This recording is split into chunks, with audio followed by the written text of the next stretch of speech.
Don't shoot the cowboy with the guitar. Well, I saw him here last night. He plays and sings. Greetings, ladies and gentlemen, and welcome to Raunchy Talk. I am your host, Kyle Martin. Elephonic Studios is the name. Mr. Jesse Corman runs the game. My guest today, one of the most diverse, creative, technically proficient, and overall brilliant guitarist playing anywhere today.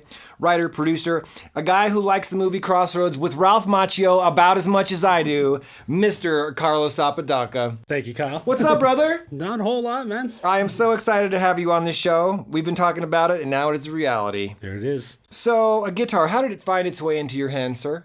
Well, dang. Going deep here. That's how I roll. I guess I got my first guitar when I was like 4. My parents got me like this nylon classic, like Goodwill kind of guitar. I'm with you. And I just thumped on it until I was around 9. I started taking lessons and did that for a couple of years, and then now I just kind of self-taught myself. Really? So a lot of it was self-taught? Yeah, a lot of it was mostly self-taught. I'd say that it worked for you, sir, if I had to guess. Now, you have multiple irons in the proverbial fire, so let's get right to it. I want to talk about a death metal band that you're in called Lithopedian. Yes. Yes. Your new song, Chernobyl Geist, came out in April. Am I right about that? I think I am. Please, talk about the song. Talk about the band, please. Please, sir. So, yeah, Lithopedian is like a death metal band. That a good friend of mine, Justin, had me. Oh, Justin, who is that, by the way? Salazar. That's the second time his name's got dropped on this show. So he invited me to come jam with these guys that already had an album come out with Unrealized Potential. Is the name of the album. Mm-hmm. Go check it out. Ding. Ding. And they asked me to come in, play some bass, play some guitar. Then eventually I'm now a part of the band. And it's Justin and I, and we got our vocalist Christian and stuff like that. And so we're trying to get our ducks in a row, get everything going. We got an album coming out pretty soon. Really? Yeah. I like that. So, like I said, we mentioned Justin twice on this show. Maybe we'll have him on sometime soon. Hint, hint. Okay, so now I move right along to what is known as xerostomia. Did I say that correctly? First of all, Yes, xerostomia. Would you please explain it to me? So this band's basically kind of like how you would see like Stranger Things, alternate realities, and stuff like that. I would say it's mostly a story-driven entity than it is a band, but it's based in a band sense. Like there's music that paints the tone of the story. That's super creative. That sounds right up my alley, sci-fi and weird. Like, how did you even come up with this? Just being interested in crazy like stories that I hear like on the internet that they're like fake stories, but you get so involved with them. The crazy, just alternate universe and stuff like this. People being stuck somewhere or trying to get a message out to the populace. It's like Rick and Morty meets heavy metal, man. I like it. So once it begins, it'll be an extenuating thing that you'll have to follow, I'm assuming. Right. Yeah. So some of the content that I have is like codes. There's hidden messages within the videos that you have to decipher, and then that's what will get you on down a rabbit hole to find individual songs for the album. So I won't release an album. You have to go and search for the music yourself. That's super cool, man. Talk about turning over a new leaf there with music. That's awesome. So now I know that you have another project. Let's just start with this. Can you tell me what a quick song is or a quick band is? So I guess it would be considered in the genre of grind. Okay.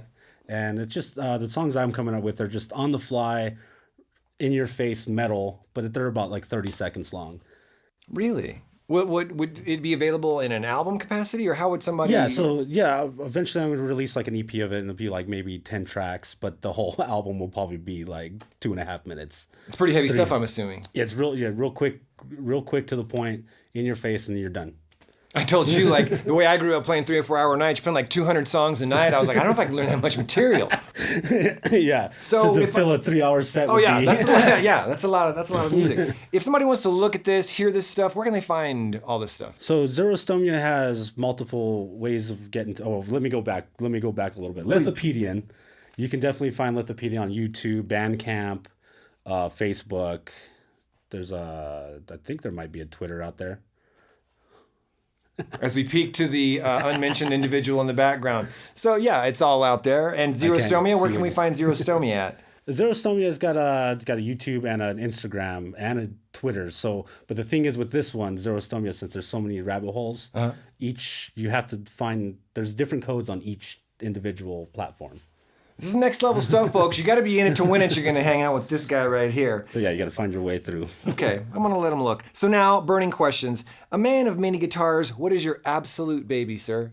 My absolute baby would be my Japanese Ibanez 520 QS. Really? Yes. How long have you had it? Oof, man. I probably got it like in the late 90s. Maybe even early 2000s. Oh, okay. I'll just say early 2000s. I got it in the early 2000s. And that's your go-to about guitar? like 20 years now or so. Really? Nice. I think I've seen that guitar. Yeah, actually. Your all-time guitar hero, sir. Go. Ooh, my all-time guitar hero is heavily Steve Vai, but it's over the years it's been Paul Gilbert. Paul Gilbert. Now, correct me if I'm wrong. Was he not the guitar player for Mr. Big for a while? Yes. So yeah, he did that with Billy Sheehan. Yes, he was an bass. amazing bass player. And then yeah, he does a lot of solo projects. I love just the diverse stuff that he'll be able to play. He can be like shred-tastic and then drop it into some blues stuff. I've seen some of his stuff. He's out of this world, dude. So now, you can tune a guitar, but you can't tune a fish. True or false? You can no. That's the right answer. There was no wrong answer to that question, guys. Like, I don't know. And so, moving right along, a while back, you played a little jam for me one time, and I loved it. And we're just sort of tentatively calling this jam Los. Am I right about that? Los Jam? Yeah, Los. How did that jam come up? Or better yet, let me ask you this. When you're writing music, especially from a musician, guitar player standpoint, like what's your motivation? How do you do that? Where do you start from? I mostly go for like the feeling of things. Like for like writing like a metal song or something like that, I kind of like to have the concept of what we're talking about to continue writing more. And I guess it's just back and forth feedback with like the lyrics and the riffs and feeding off each other. Yeah. And like for the Low song, I just wanted like this funky groove, and I've been messing around with this riff over and over and getting more pieces to it. Dude, I love this just put it groove. together. Folks, you're going to like this. I give you now Los Jam by Mr. Carlos Apodaca, special guest, Mr. Justin Salazar on the box.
Thank you, Carlos Apodaca. Thank you, Mr. Justin Salazar. Thank you, Elephonic Studios. My name is Kyle Martin. Live long and prosper.